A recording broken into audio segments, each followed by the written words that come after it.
Seguimos en día a día y queremos recordarte de alguna forma lo que mencionábamos al comienzo, que el gobierno ha brindado una conferencia de prensa esta tarde que fue liderada por varios ministros y el director del Sistema Nacional de Emergencia, Leandro Palomeque, para dar conocimiento de esta alerta roja. La medida de esta alerta roja a nivel nacional, declaran las autoridades, no restringe en lo absoluto la movilidad ni determina el cese de actividades de ningún tipo, ni el normal desempeño de las mismas, ya sean públicas o privadas, así como tampoco educativas. Así que cada uno tendrá conciencia si envía o no, por ejemplo, porque lo que más se pregunta es si hay clases o no, los centros educativos permanecen abiertos. Lo que creo yo que lo que no se realiza obligatoriamente es el pasaje de la lista, o sea, no se pasa lista, pero ustedes por favor traten de informarse con el centro educativo al cual concurre su familiar, obviamente. Bueno, dicho esto, esto es a nivel nacional y al momento se irá actualizando la información día a día porque obviamente todo dependerá de las condiciones meteorológicas. Bueno, ahora sí, queremos hablar en el día de hoy de la educación para la especialidad de altas habilidades y superdotación. Y es un gusto recibir en día a día a la docente y coordinadora del Centro de Investigación, Susana Pérez Barrera. Ella es de la Facultad de Ciencias de la Educación para especialidades de altas habilidades y superdotación de la UDE, la Universidad de la Empresa. Bienvenida, Susana, es un gusto de tenerte por aquí, porque escuchamos estos conceptos y quedamos pensando de qué estamos hablando. Un gusto de que estés por el programa. Igualmente. En principio, bueno, justamente para ir de lo general a lo particular, consultarte cuando hablamos de habilidades, altas habilidades y superdotación, ¿de qué estamos hablando? ¿A qué hacemos referencia? Bueno, se trata de... nosotros trabajamos con un concepto, con una definición, ¿no? Que es del profesor Joseph Renzulli, que es un investigador de muchísimos años, que tiene una teoría que dice que las personas con altas habilidades de superdotación son aquellas que tienen tres grandes conjuntos de trazos, ¿no? Uno de ellos es habilidad por encima de la media, lo que podríamos llamar de inteligencia o de inteligencias, ¿no? El otro es la creatividad, son personas que tienen una creatividad bastante destacada en esa área de habilidad por encima de la media, y otra es el compromiso con la tarea. Muchas veces tienen también liderazgo, entonces no son todos los que tienen liderazgo, pero algunos sí. Y son personas muy curiosas, que tienen intereses muy diferentes a sus pares etarios, que tienen destaque o cuando tienen oportunidades de mostrarlas, porque muchas veces no las tienen, ¿no? Son personas que son diferentes, no son ni mejores ni peores que otras, son diferentes. Son condiciones distintas. A propósito de distinto, te quiero consultar, porque en varias oportunidades uno habla de altas habilidades o de superdotación de manera separada. Sí. Entonces, ¿está correcto hacerlo? ¿Hay diferencias allí? Sí. Eso viene de un error que es confundir inteligencia con altas habilidades. O sea, cuando hablamos de inteligencia, generalmente del área de la psicología, se mide con una curva que se llama curva de Bell, y en esa curva hay, digamos así, un punto medio que es el común, y después hacia la derecha estarían las personas que a partir de un cierto score en los test de CI tienen se consideran, digamos así, personas superdotadas. No existe, sin embargo, ningún tipo de código de diagnóstico,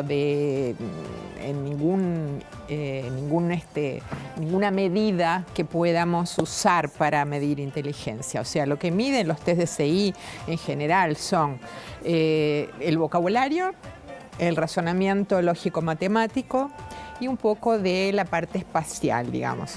Y eso no es suficiente. Por ejemplo, si tenemos un Suárez, un Neymar, un Messi, un bailarín, un músico muy destacado, ¿será que va a tener también destaque en los test de CI?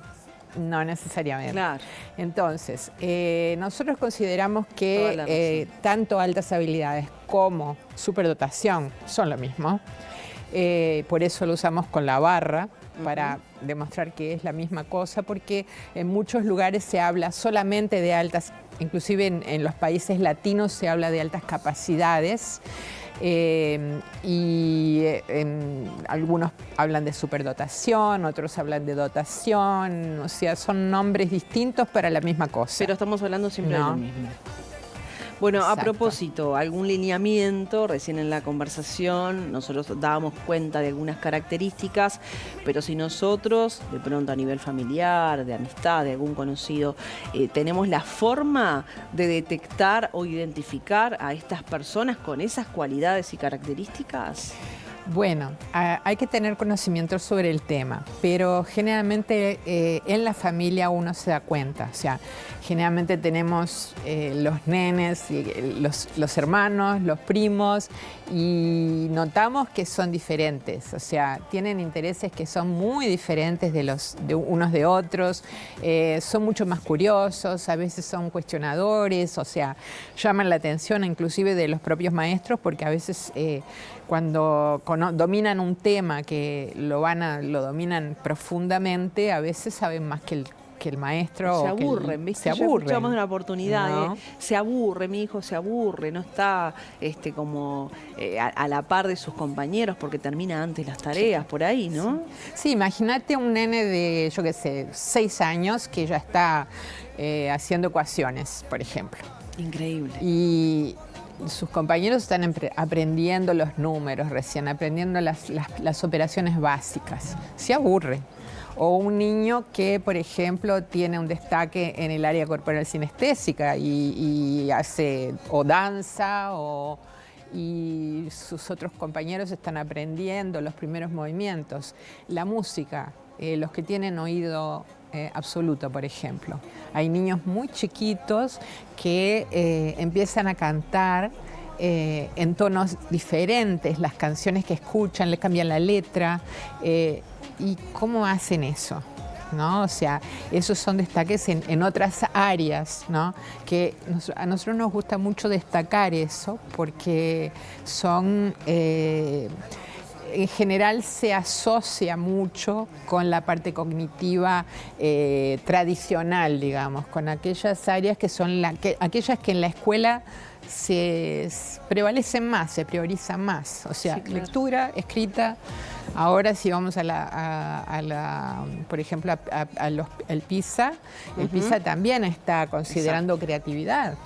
Ah, mira. Que antes no la contaba. O sea, tenemos sí lectura, escritura sí. y lógico-matemática, pero sí. Además la creatividad. Entonces, es increíble. Eso también es importante considerarlo. Nos pone a tiro y capaz que esto viene justamente entrabado a la pregunta que te quiero realizar con cómo se lleva adelante o cómo se plasma todo esto de las altas habilidades y la superdotación respecto a lo que sucede en el resto del mundo, lo que sucede en la región con Uruguay y la atención de todo esto, pero a nivel educativo. Bueno, esa es importante porque nosotros trabajamos con esta mirada, o sea, nuestro trabajo en el tema de las altas habilidades de superdotación es desde el punto de vista educacional. Y por eso abrimos una maestría en educación para altas habilidades de superdotación. Es una maestría que es única en América Latina, ¿no? Mirá, y que tiene ese objetivo de preparar gente para que pueda contribuir, no solamente científicamente, sino también para formar otras personas, ¿verdad? Y bueno, yendo a tu pregunta, infelizmente en el Uruguay estamos bastante mal en este tema. El año pasado hicimos la DGIP una formación para unos 150 docentes de todo el país, con 250 horas. Y bueno, eso esperamos que se le pueda dar continuidad, porque esos docentes hicieron todo un trabajo de aprender cómo identificar, de aprender cómo intervenir, pero precisan tener formación continuada, porque Claro. esto es algo que se genera a partir del trabajo y precisa estar actualizado. Ahora, yo coordino un grupo de investigación internacional que son más de 50 investigadores de varios países, de 25 países, de Américas, Asia y Europa, donde hicimos una investigación con 1.050, más o menos 1.050 adultos con altas habilidades. Y ahí lo que encontramos fue una cosa que ya sabíamos en parte, pero es que los adultos en general se van a identificar cuando identifican a sus hijos, por ejemplo, porque cuando identifican a los hijos se dan cuenta de que yo era igual, ¿no? Claro. Que las mujeres se identifican cuando son entre 35 y 50 años, en cuanto que los hombres se identifican más temprano. En general, en los servicios de atención, aquí en el Uruguay no hay, infelizmente, servicios de atención educativa todavía. Nosotros tenemos en el grupo sí un trabajo de identificación y de apoyo, de asesoría, pero estamos totalmente sobrecargados porque... Claro. Siéndolo el único en el país y en América Latina. Sí.